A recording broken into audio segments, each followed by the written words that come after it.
Sportsman take to the track for our fifth feature event. Here's their starting lineup. Starting on the pole, driving the number 83 from Old Saybrook, Connecticut, it's Ronnie Oldham. Working next to him, driving the number 85, East Hampton Auto Parts Forces of Nature bring us East Hampton, Connecticut's Greg Butler. On the inside of row number 2, Sandkill Academy of Karate and Jerry DuPont bring us Joshua Galvin from Gales Ferry. Going off in the fourth starting spot is the number 52. It is Al Stone from New Haven, Connecticut. Something's Fishy Bait and Tackle. East Coast Race Engine sponsor the number 52. Let's check out position number 5. It's the 86 machine. That's East Haven, Connecticut's Bill Gersh Jr. Working next to him, driving the 43, Critical Signs, LaJoy Auto Parts, East Coast Race Engines bring us Orange, Connecticut's John Puglisi. Seventh on our field is the number 38. It is Pawcatuck, Connecticut's Joe Curioso. Eighth starting position will go to the 79 of Jim Procassini from Stamford, Rings and Lumber and Louis Lunch, sponsor Jim. Ninth on our field, last week's winner from Hope Valley, Rhode Island, Richard Staskowski in the Carpenter's Local number 90, Local 94, number 6 machine. Going off 10th on our field is the number 15, Ledyard, Connecticut's Dwayne Dorr. 11th starting position will go to the number 11. It is Lori Aquilina from Oakdale, Connecticut. 12th starting spot is the number 67. That is Mark Foley from Plantsville. Ace Oil Company, Al Joy Tire, sponsor the number 67 machine. Then we go to the number 13th starter. It's the number 12, Wyoming, Rhode Island's Kevin Williams, AutoWorks Ray's Hot Rod Shop, and Richmond Racing, sponsor the number 12. 14th on our field is the number 14. It is Joe Berthollet from Clinton, Connecticut, in the Clausen's Construction Mannix Chevrolet number 14. Ronnie Oldham at the start. Here is Jimmy Warner checking him over and giving him the go-ahead. And Ronnie Oldham gets the jump on the 85 of Greg Butler down the backstretch. He inches his way out to the lead, and in tow, the 18 of Josh Galvin. Two graduates from Wild and Wacky Wednesday. Butler and Galvin challenging Ronnie Oldham for the lead. On the outside, Al Stone the third. Remember, Bill Gersh has a fast car. He has a feature event win. 3 wide. Genocide into turn number 2. And the field gets bogged down. And the lead now reverts to the number 85 of Greg Butler. Here comes Jim Procassini. Trouble further back. Gersh spins around, and Staskowski makes slight contact.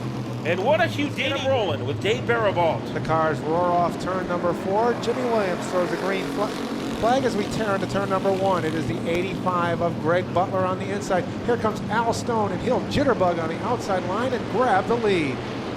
So as Stone uses the outside groove to his advantage, here comes Procassini battling for the number 3 spot. Dwayne Dorr with 7 victories.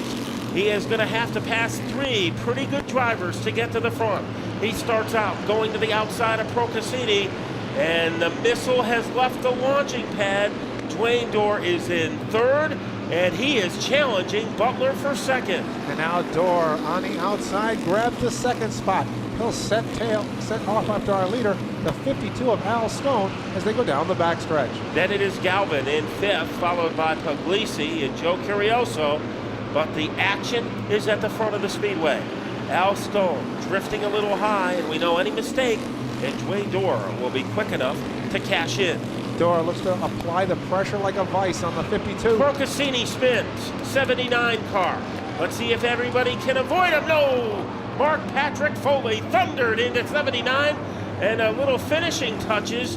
I believe that might be Gersh and Eeyore. Great story developing. To tell you about it, here's Dave Barabalt. And Al Stone grabs the jump, but now Dwayne Dorr in the blue 15 on the outside. They are side by side off turn 2 and down the backstretch. The comeback kid, Josh Galvin, is in third, but here is Dorr. He's done it before. Dwayne Dorr looking for one more as he just mesmerizes his way across the stripe in the lead.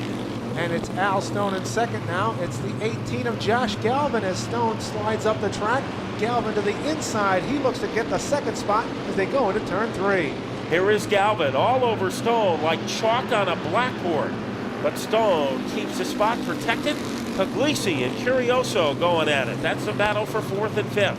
The white and green of Joe Curioso, and he is being challenged almost swallowed up by the 43 car of John Puglisi. Curioso works to the inside of John Puglisi off turn number 4. By inches, he has that position as they go into turn number 1.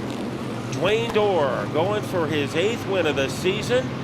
2 cars are stapled together for 4th and 5th. It's Curioso, Puglisi, Bill Gersh is right behind them in the 86. And then last week's winner, Richard Staskowski. But Dorr is starting to open up a huge gap between himself and Stone. He is a serious contender for Corey Hutchings' all-time record in the Sportsman, which is 10. Dorr has 7, but he's still got 10 laps to go before that 8 will be his property. And Al Stone does not enjoy the same advantage as Dwayne Dorr does, as on his back bumper is the 18 of Joshua Galvin.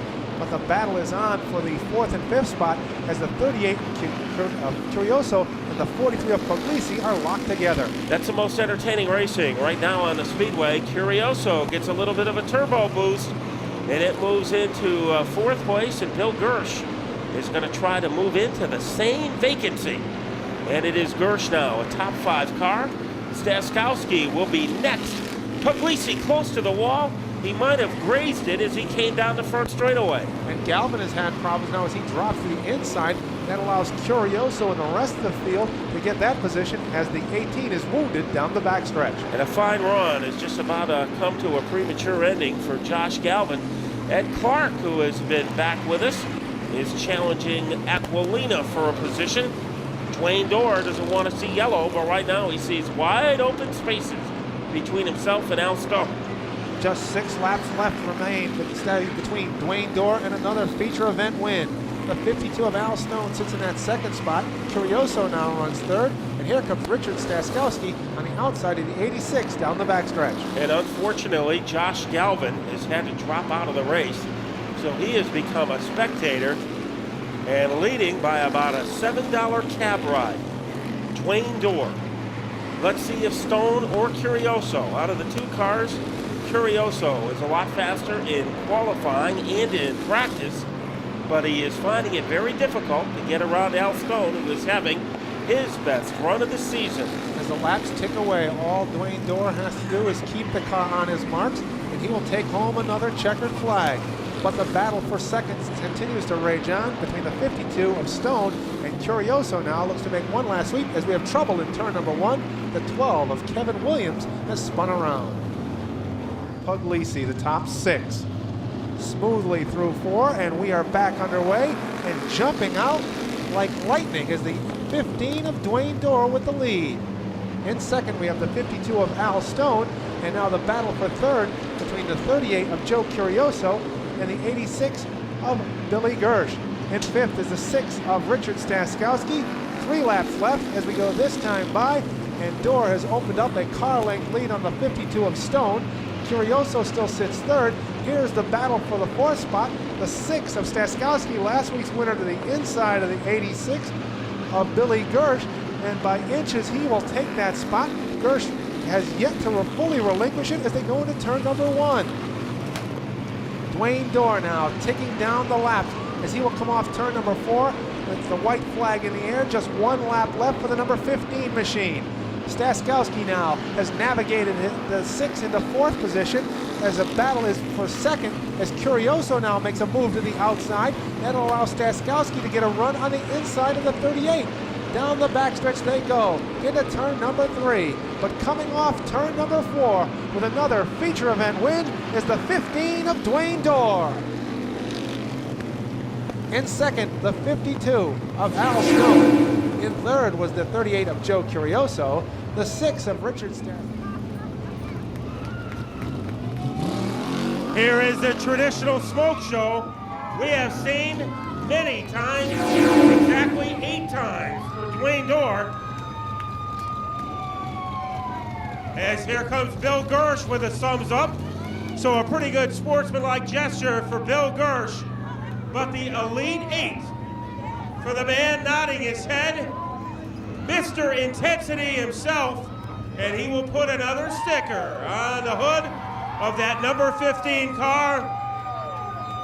We don't need lights. That smile will brighten the whole Waterford area.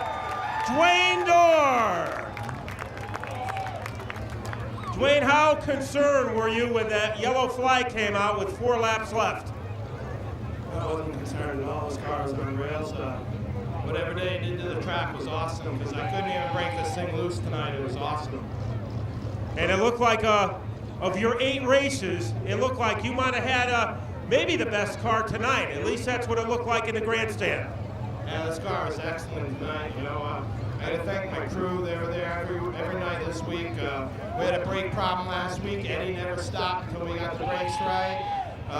Scotty, Aaron, Mark, you guys are awesome, and you're the reason I'm sitting here tonight. I got to thank some sponsors. I've been lacking some sponsors lately. I thank Dickie DuCervolo and his kids for helping us out. Rogovan Moving and Storage, Larry's Horsepower is just awesome. Clausen Construction, A1 Auto, Churchill Builders, Alan B. Cool for making my car look so pretty. My cousin Larry for painting this thing. Just all my fans and friends for coming out here and supporting me. We're having a really great year, and hopefully we just keep it going. He did it 8 times this year. How about a hand for the driver of car number 15, Dwayne Dorr. One more for Dorr, and Gary, it's hard to believe, but I think his car is getting faster as the season goes along.